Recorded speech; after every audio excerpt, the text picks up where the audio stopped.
introduce our second speaker. Thank you, Brian. Our second speaker is Kathleen from New York City, and she's speaking on what is our primary purpose.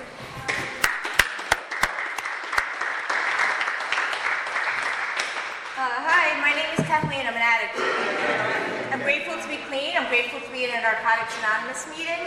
And yes, I am super grateful for the convention committee for asking me to be of service and for the service that you all do. And thank you guys for being here this morning. I'm actually not a morning person. Well, I mean, I'm fine in the morning. I'm not cranky, but having this darkness, I'm like, they're like, this is like sleepy. Anyway, so yeah, so I apologize for the yawning if you saw me yawning. It's not because I'm just, anyway. So, Brian, thank you so much for sharing. You know, I love Narcotics Anonymous. Like, I truly love Narcotics Anonymous, and I am a member by choice. I chose to become a member not at my first Narcotics Anonymous meeting. I chose to become a member after a few months, and I'm going to share today my experience. I'm not just going to, you know, I've learned so many things since being here, and most of it was from my own mistakes. And so I draw on that experience, that evidence, right? And so one of the things I do want to say is, like, so our message, the message of hope, promise of freedom, that an addict, any addict, can stop using drugs, lose the desire to use, and find a new way to live. When I heard the message of Narcotics Anonymous, I heard it through a hospitals and institutions presentation. I'm from New York, and my story is very, I used to compare myself all the time. I used to say, oh, I'm not as bad as my brother. And so before I got clean, I did not know about the disease of addiction. I just knew the word addict. Like, I had this picture in my mind of what an addict is. And an addict was someone who smoked crack or shot heroin. It wasn't someone who drank. It wasn't someone who had a job. It wasn't, so like all these different things. And I remember early on, my older brother, you know, he's an addict. And I did not understand the disease of addiction. I remember, like, he would come home after, like, smoking crack and doing all these things. And then, you know, he was in and out of rehab. And I remember, you know, one time he came home from rehab, and I was like, oh, we're going to the bar. And he's like, well, no, I can't drink. I'm like, no, you just can't smoke crack. And he's like, no, I can't do anything. And I was like, what? I was like, no. Like, a thought of living life without the use of any mood or mind-altering substance sounds like the most horrible life in the world. Like, that was what I couldn't imagine. Like, you can't drink, you know? And so for me, it wasn't until in my late 20s where my disease progressed to a place of, oh my God, this is what my brother was going through. Oh my God, I can't stop. Like, I couldn't understand, why don't you just stop, you know? And so what I love so much about Narcotics Anonymous is the therapeutic value of one addict helping another. I'm not a teacher, a doctor, a lawyer, anything that read something out of a book. I've lived this. And like, when I heard the message of Narcotics Anonymous in my facility, it was in September of 2010, my clean date, September 3rd, 2010. And it was my third institution in that year. And so I was in and out of facilities. I had tried different fellowships. I had tried medications. Actually, one of the rehabs I had gone into, I went in there without any substance. Like, cocaine was my drug choice at that point in time. But you know, cocaine and alcohol were my main things. But I was in there, and I had no substances in my body, and they prescribed drugs to me. And I'm like, what are you doing? Like, you know, and this is everything I'm saying. Like, I'm a big metaphor person. I think it's metaphor, but like, I don't know if anyone's ever seen the movie The Usual Suspects, but like, the longer I stay clean, the more work I do on myself, the more tradition work I do, the more everything is like, oh my God, and like, next thing you know, Kaiser Soze is walking out, and I'm like, oh, so like, the longer I stay clean, the more I realize, like, I hit the jackpot, like, because I was in an utter state of desperation, and I heard the message of hope in a moment where I was open, you know, open-mindedness, willingness. When I heard the message, I was in the facility, and it was a holiday, and they had said, you know, we didn't announce you guys, what are you doing here? And the guy said, you know, my disease doesn't take any vacation, so why should I? And I remember that. Like in our literature, it talks about, like, we all remember the moment of clarity when we became face to face with our disease, like we can no longer deny the truth. I have these moments of clarity in my recovery where I started to realize, like, you know, and this is where it started to be my, like, a spiritual awakening is like, it happens slowly over, my spiritual awakening happens slowly over time. So anyway, I'm in this facility, and I remember that guy, he brought in a speaker. I don't remember what the speaker said. I remember them being up there, and I remember in my head me being like, oh my God, my life is over, I'm 30, I'm sick, what am I gonna do? I'm gonna lose my job, like all the noise in my head. And all I remember is how they made me feel. And the next Monday, that same person came back, and you know, I sat up in the front, and he said, "Oh, Kathleen, you showered this week." And I was like, "Oh my God, you remembered my name?"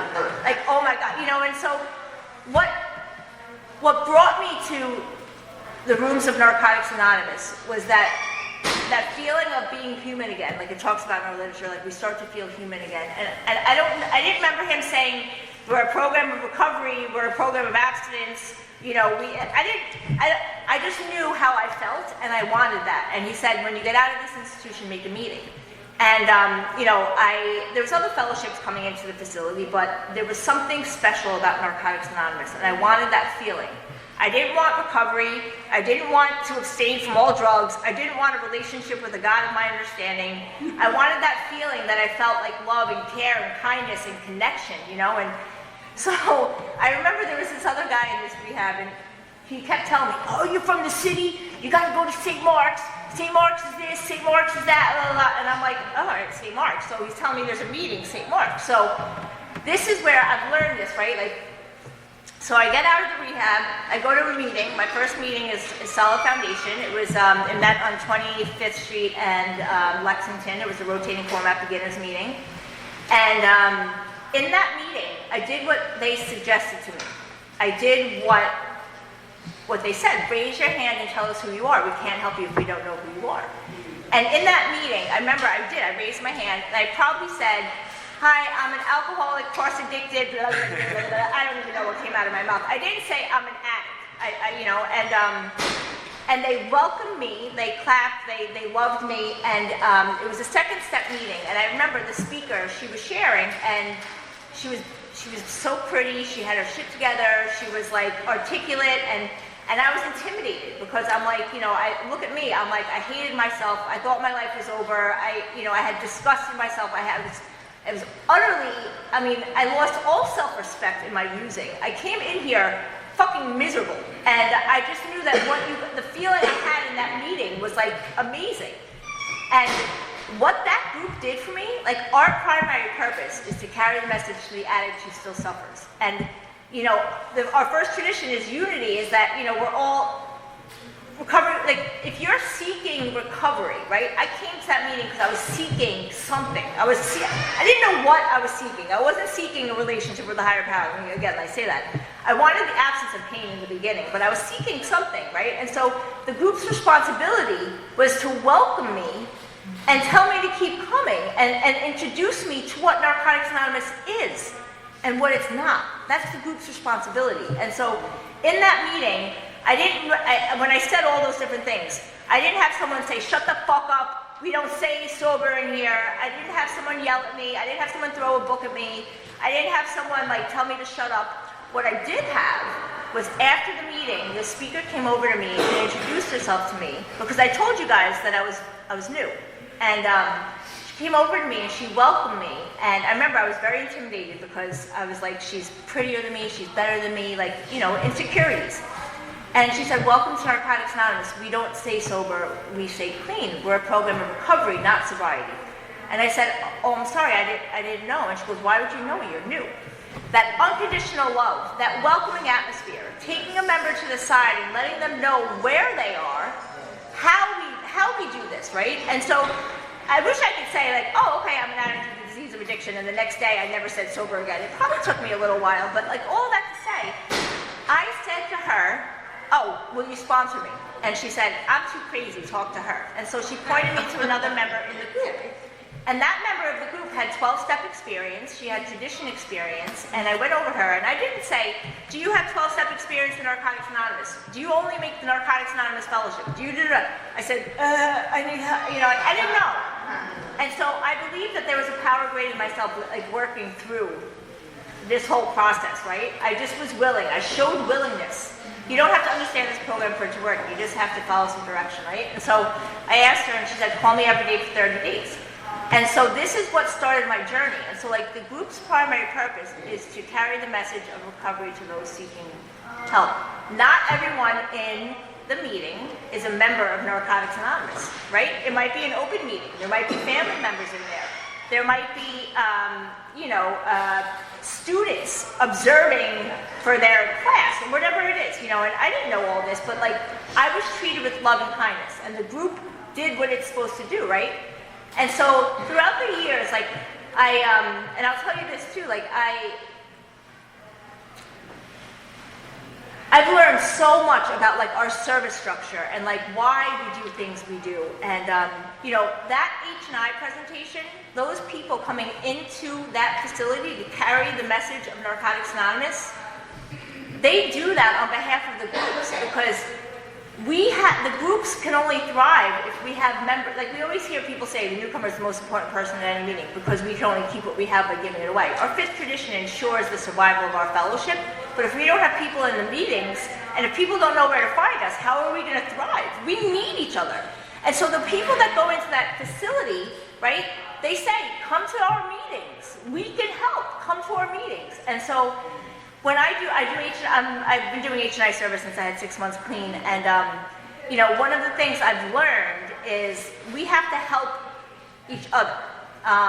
And I want to read this from the guiding principles, and it talks about in the fifth tradition, the service. It says, our actions are more important than our words. The actions that make an addict feel included, cared about, and a part of are among the most powerful ways we carry the NA message, whether we're reaching out to the brand new newcomer, the middle timer, or the longest timer in the room. We are never too old for a message of hope. Welcome and concern almost always feels good, whether we are new or not. And then I also want to read this, because this is like, I can't even, I'm not going to read it right now. But so for me, when I got here and the welcome and the love and the care, it takes time for like a message to sink in for me. But so when I say that guy said St. Mark's, I'm going to tell you this, because this is like, so when I got out, Solid Foundation was my first meeting. I started making Narcotics Anonymous meetings. I was still making another fellowship. I was still seeing a therapist. I was still doing this. I was still doing that. And my sponsor in Narcotics Anonymous, Kat, you don't have to go there. We have women's meetings here. And I said, no, I have a commitment and it's all the same. She said, it's not all the same, but why don't you just keep coming? And so if she had said, you can't do that, I would have been like, see ya.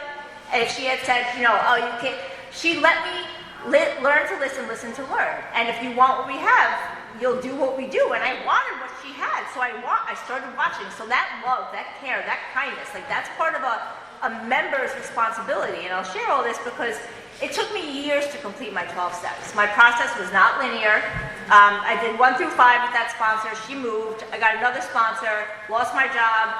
I was sleeping with a guy that had a girlfriend, and he would come and my sponsor would say, oh, if you're okay having drive-bys, he would come bang me and leave, and I was fine with that, and I thought I was in love, and then he left me and the girlfriend found out about me, and so I lost my job, and all these things happened in recovery, and my sponsor said, I said, I'm on the 6th step. And she said, no, you're going back to the 1st step to learn how to apply all these principles. And I was like, no, I'm on the 6th step. And she's like, if you want what I have, you'll do what I do. And I had to learn how to stop telling the help how to help me, right? And so, but after a while of being here, I was like, if you come into here and you stay sober, I shoot you the death stare, and everyone looks at me. I'm like the exorcist lady with my head spinning, and it's like, am I treating the newcomers with that love and kind, the actions that I was treated with when I got into the rooms? And I wasn't. Did I have 12 experience? No. I had a few years clean. I had a few steps. I was on my 6th step going back to 1. So I was made aware of all these lovely character defects that I act out on without drugs. So I'm clean. I see how I'm behaving, and I fucking hate myself even more than when I got here. And so I'm not treating people with love and care. And so like all of these things, like I'm saying, like I'm learning this through like application, right? And so like we were at one of our groups, and like the group's responsibility, and I'm saying this now because after having completed a 12-step, and after having taken girls through the 12 steps, after experience, after all these mistakes that I've made, I see like, I can tell you the times that people have given me grace, members of Narcotics Anonymous have shown me grace, and people in the rooms of Narcotics Anonymous who have shown me unkindness. And my sponsor says, those people that show you unkindness, like, how are they living? Do they have the 12 steps? Are they applying principles?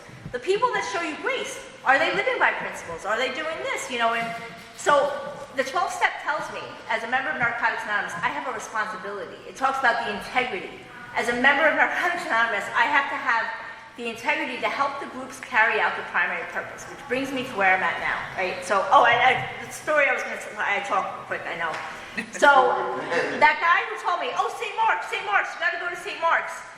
So, when I get out, I'm like, where's St. Mark's? There's no meeting in the meeting list that says St. Mark's. And so, I walked to St. Mark's place in Manhattan, which is it's 8th Street in the Village, right? So, I look down, and I'm like, where? And then there's a church called St. Mark's on St. Mark's Place. I was like, that must be St. Mark's. So I walk in and I'm like, where's the meeting? Everyone's like, what are you talking about? And I was like, all right. So it's like, this is why when I learned, it is so important. Like we do H&I to tell addicts where to find, or potential addicts, where to find us.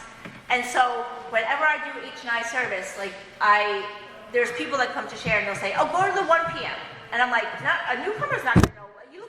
They're all 1 p.m. It's like, so you say the name of the meeting, and when people say, this is what kills me, and I don't mean any offense, but like if someone says, we read the flat book, I'm like, aren't all books flat? What the fuck are you talking about? It's called the Step Working Guide, or it's called It Works How and Why, or it's called the Basic Text.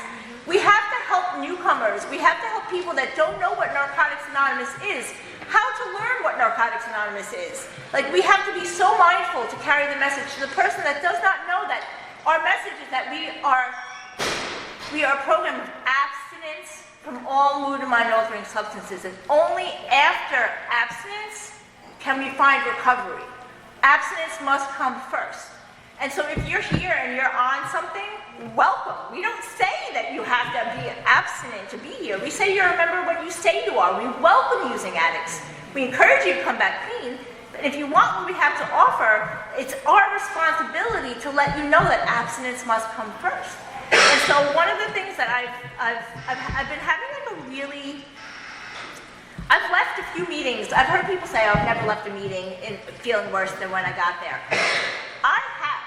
And I have like 3 times this week alone.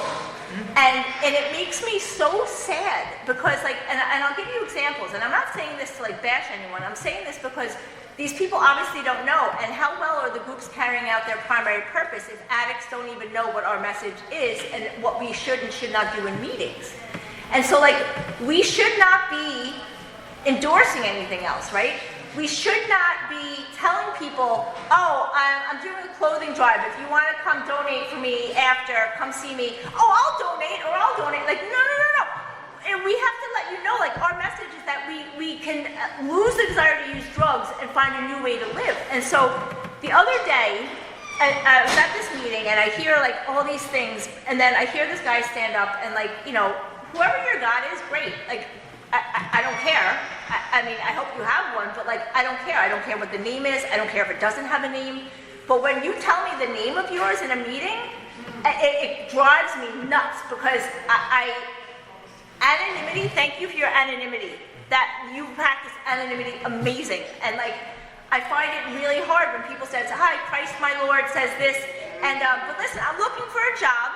And so like people can come in and share like, I'm looking for a job, but when you stand up, you stood up and said, I'm looking for a job, if anybody's looking to hire, I'm doing this, I'm doing that. We don't come in here asking for, like, listen, there's a lot of gifts, but one promise, many gifts.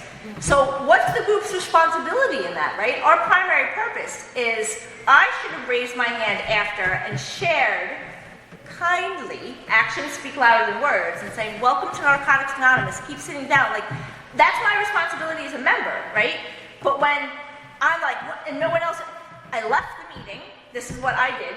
I left the meeting and I called my sponsor, and she reminds me, you need to have the integrity to practice the responsibility that you have as a member of Narcotics Anonymous to help let people know that that's not what we do. And I'm like, but how do I do that? Like, I don't know. Like, it's so hard for me to be like, she's like, well, you raise your hand in the middle and you say, excuse me, I thought I was at a Narcotics Anonymous meeting. And then I'm like, but I can't do that, you know, and it's like, this is why I am so grateful and I am so forever indebted for my I've had 5 sponsors. All of them Narcotics Anonymous members. The sponsor I have now, I've had for about 7 years, but I've known her for almost all of my recovery. I've been doing H&I service with her for years. And I used to tell my sponsors, I want to finish the 12 steps now. I want to do this. I want to do that. And they would say, no, you have to do this. And one sponsor, my first sponsor, told me, you have a year clean. You should be sponsoring people. And I can tell you, I told you how I was not a nice person for a few years. Like, I was not. I was jealous. I was catty. Well, catty's not, but I was so insecure. I needed to prove to you how good I was. If you didn't like me, it wrecked me. Like, it was like crazy. And so I was sponsoring people, 2 girls, when I had like a year and a half clean. I didn't even really truly understand what our primary purpose was. I didn't really understand. I didn't have a relationship with a higher power. What the fuck am I guiding this girl in? I'm sorry if you sponsor people and you haven't completed 12 steps. It's no offense to you. I'm just telling you my experience. So I was sponsoring these girls, and then when I got my new sponsor, I was like, I can't be sponsoring girls. And she's like, you shouldn't be. And like my sponsor, who I worked all 12 steps with, she's, oh my God. The fact that she didn't tell me, you gotta go find someone else because you are so fucking willful. But she taught me these things, and she said the things to me about the program. She taught me boundaries. She taught me about like what I should and shouldn't do. And so the funny thing is, she's like, you should not be sponsoring anyone until you have 12 steps. And I know people don't agree with that. And listen, I'm just telling you, I can only give what I got, right? So my experience was like, she's like, give yourself the gift of learning who you are, what this program is, and so you can carry this message. And so by the time I got to like completing the 12 step with her, I was like, oh my God, thank God I wasn't sponsoring. And I'm not, again, this is just for me, but that also takes the work of having the responsibility and the integrity to stand on principle. I was so afraid that these girls wouldn't like me that I would be like, it's okay, it's okay. Well, I can't, because my life depends upon it. If a sponsee is in a meeting and she's sharing about her God, I'm going to take her to the side after the meeting and say, we don't do that in Narcotics Anonymous. You know, and like, if a guy is doing that in a meeting, I'm going to hope that another member of the group that's a guy or whoever will take that person to the side after and tell them that's not what we do, and like the group's responsibility. So we were just revising our policy at my home group. And my home group now is Recurring Themes. We meet on Tuesday nights in Manhattan at 7 p.m. It's a topic meeting. My first home group was for 10 years, Solid Foundation, and then it was Survivors, the Survivors group in the Western Queens area for 3 years. And now I'm back in the New York City area because it's down the block for me. Because if I'm making a commitment to my home group, I need to be able to be there every week. To go to a different borough that's like an hour drive isn't really practical. So when I practice commitment, so thank you for talking about commitment, I honor my word and I honor my commitment. And so I'm currently the treasurer at that meeting, and we did a policy review, and then we started going over the conflict of gender report. So some of you might be familiar with it, some of you not. I tried to spell out acronyms so that newcomers know what that, because I didn't know what any acronyms were. For years, I was like, what is an IP? It's an informational pamphlet. Like, if a newcomer doesn't know, you know? But so we're going over the conflict of gender report, and the conflict of gender report are things that come back to the fellowship to vote on, right? Because we're supposed to be voting on new literature and all these different things. Then there's other things in there that are called the issue discussion topics. And one of the issue discussion topics has to do with how do we foster like newer members in the fellowship that might be on drug replacement therapy or medically assisted treatment. So whether they're on methadone, Suboxone, whether they're on any, like, it's none of our business what anyone is on. However, if you want what we have to offer, absolutely. abstinence must come first. So like, you're welcome here. And so like, how do we carry the message to those people where, without compromising the fact that like, you're welcome, but that's not our message. So like, you shouldn't be celebrating clean time if you're on Suboxone, and like all these different things, and the volatility of the anger in that meeting, in that group, and so there's someone in that meeting that's like, well, ketamine has this, and I'm like, oh my God, like, I was like, this is that, and I don't know how to conduct myself when you can obviously see, I'm just like, I'm not even like crazy right now, but I don't know how to say things kindly sometimes when I am so passionate about, like, I mean, listen, if I came in here and someone said to me, oh, you're on Suboxone? Oh, that's okay. Oh, I might be dead, because I know for me, and this is just for me, I cannot use one of anything. Right. I do not even, like, so I've had so many, some of you guys know, like, two of you, I know two of you, but, so like almost all of I've been going through dental work for over 14 years straight since I got here. My mouth has been like horrendous. I don't take pain medication. I don't let them prescribe it to me because I know I want to mash it up and snort it. I know, like, because it's already a thought. The difference is Narcotics Anonymous has taught me, like, it's okay to have a thought, but what are you going to do about the action, right? The thoughts. And so I don't. And my sponsor always says to me, like, vigilance is key. You don't have to want to use. And so, like, in the meetings of Narcotics Anonymous, when we hear people say these things, like, it's so important as a member. And this is why I'm keeping it on me. I'm not telling other members what they need to do, but, like, while we were having that issue discussion topic, this is where, so I'm of service at the area, at H&I, at my groups, and I caught myself, and this is where I have to learn to see, like, we're each other's eyes and ears, and I felt my, like, my intolerance, or my, like, no, you can't, and I'm like, actions speak louder than words. Kathleen, I channel, like, Rob G, who's no longer with us, showed me such grace when all these things were happening. He, like, loved me unconditionally. Do I want to be like Rob G? And I'm not going to say this other person's name who's still alive, who's still in the fellowship, or that person who fucking blasted me to everyone. Do I want to be like that person? Or do I want to be like that person? Like, I want to be like that person. I want to show love and kindness. I want to encourage people because I wanted to be encouraged. How am I treating other people? How am I living? And if I'm treating people unkind and not well, how well am I working the program, And so, and I'll close with this, like, the other thing, like, our primary purpose is the only thing we have, and I do want to read this because our literature is where it's at. So in the fifth tradition, in It Works How and Why, it talks about the group's focus on carrying the message is so important to the survival of Narcotics Anonymous that it is called our primary purpose. That means it is the most important thing we do. Nothing ought to take precedence over it. This is the most basic guideline by which groups may examine their motives and their actions. I was at an anniversary meeting last night, and I felt so sad when this was happening because I would hear my sponsor's voice in my head telling me, Kathleen, you have to say something. You have to be responsible. It was an anniversary meeting, and one of the celebrants gets up there, and his wife comes up to give him the medallion. And they let the wife share. She's not in recovery, so you should not be sharing in our meeting. You're not an addict, so you can't tell us how to stay clean. We're not a group therapy session. We're not an IOP. We're not in here for kumbaya shit. We're in here because there might be someone in that seat using, and if that person's sitting there using and he thinks this meeting's all about that guy, why the fuck will he stay? That person needs to know that this is because we're recovering from the disease of addiction. And so she's sharing, and I'm like, oh my God, I'm sitting there, and I feel myself, and I'm like, I can't. I'm like, there's no one else saying anything, and then she takes out her phone and says, I'm going to read to you the letter that your son wrote for you. And I was like, no one's looking at this. We don't read anything other than Narcotics Anonymous literature in Narcotics Anonymous meetings, and so she's reading it. Dad, I'm so proud of you staying sober. And I was just like, oh my God.